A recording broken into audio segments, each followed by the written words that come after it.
আসসালামু আলাইকুম, নমস্কার, সবাইকে প্রীতি ও শুভেচ্ছা। আজ আবারও একটি হৃদয় বিদারক ঘটনা নিয়ে হাজির হলাম। ২১ বৎসরের হিন্দু ছেলে, নাম হৃদয় রবি দাস। পেশায় সে একজন নরসুন্দর। বাড়ি করিমগঞ্জ, কিশোরগঞ্জের করিমগঞ্জে। সে আবার সেনা হেফাজতে মৃত্যুবরণ করেছে।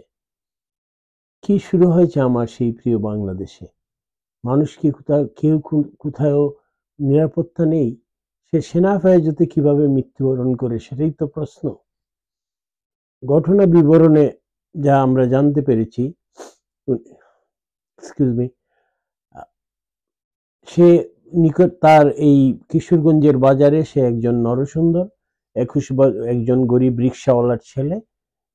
একটি মেয়ের সাথে তার প্রেম হয়, মুসলমান মেয়ের সাথে।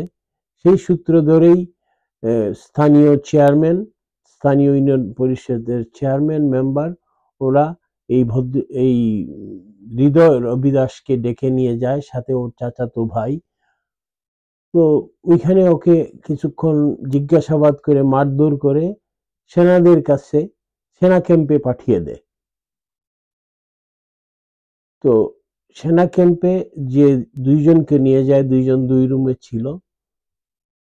তো ভোরবেলা তাকে হসপিটালে পাঠায়, স্থানীয় হসপিটালে, এবং হসপিটালে সে মৃত্যুবরণ করে।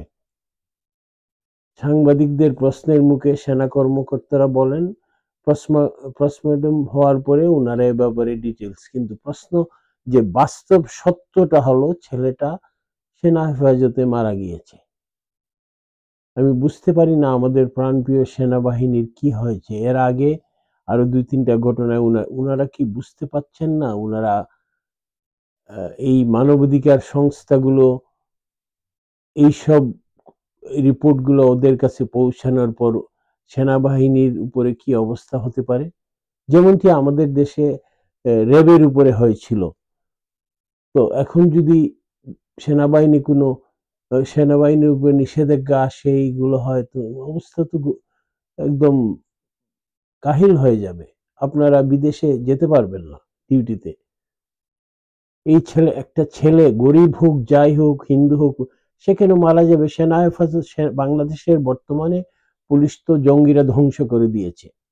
এই ইউনূস গংরা তো পুলিশ কবে যে আর বাংলাদেশে দুটো জিনিস ধ্বংস করে দিয়েছে, পুলিশ এবং অর্থনীতি। অর্থনীতি ঠিক করতে ওদের ২০ বছরে সেই পুরানো অবস্থায় ফিরে যেতে পারবে না। কারণ গতকালকে যে মোদি, যে ওয়াল স্ট্রিটের মোদি, যে ক্রেডিট ট্রেডিং এজেন্সি আমাদের দেশের অর্থনীতিকে জাঙ্ক বলে দিয়েছে। তো এখানে অর্থনীতি কোনো অবস্থায় অর্থনীতিটা ঠিক করতে একটা ম্যাজিশিয়ানের দরকার হবে। দ্বিতীয়ত আইন শৃঙ্খলা, পুলিশকে একদম ধ্বংস, মাটির সাথে মিশিয়ে দেওয়া হয়েছে।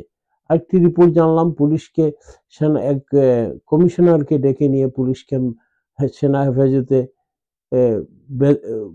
অত্যাচার করে উনি এখন হসপিটালাইজ। এই ব্যাপারে আমি ওয়েটিং ফর ইনফরমেশন, এ ব্যাপারে অবশ্যই ভিডিও বানাবো। তবে আমার প্রশ্নটা হলো, সেনা হেফাজতে একটা প্রেমের ব্যাপারে সেনা কেন এখানে ইনভলভ হবে? এটা তো সালিশি বা কথাবার্তা বলে, বা পুলিশ যাই আছে তাদের স্থানীয় গণ্যমান্য ব্যক্তি, এদেরকে দিয়েই তো এইভাবেই হয়। আমরাই তো বাংলাদেশ, এখানে সেনা কেন ইনভলভ হবে এখানে? আর এই ছেলেটাই বা কেন, এই একটা ২১ বছরের ছেলে, এটা তো প্রশ্ন আসবে। এগুলো কি অ্যাভয়েড করা যায় না? বা এতেই তো প্রমাণিত। আমরা ঠিক বুঝতে পারতেছি না আমরা আমাদের দেশটাকে কি। সে হিন্দু হলে সে কি মুসলমানের সাথে, তখন তো উচিত ছিল সে অ্যাডাল্ট, মেয়েটাকেও ডেকে এনে দুইজনকে সামনাসামনি, মেয়েকে তো আনা হয় নাই, তার অপরাধ সে হিন্দু, এটাই তো ধরে নেওয়া যায়। এগুলো বন্ধ করা উচিত, নতুবা এর কনসিকুয়েন্সটা কি হবে সেটা আমরা জানি না। জাতি হিসেবে আমাদেরকে কি খেসারত দিতে হবে? আমি আবারও অনুরোধ করব, রেসপন্সিবল যে সেনাবাহিনী বা যেই হন, আপনারা এইসব বন্ধ করেন প্লিজ।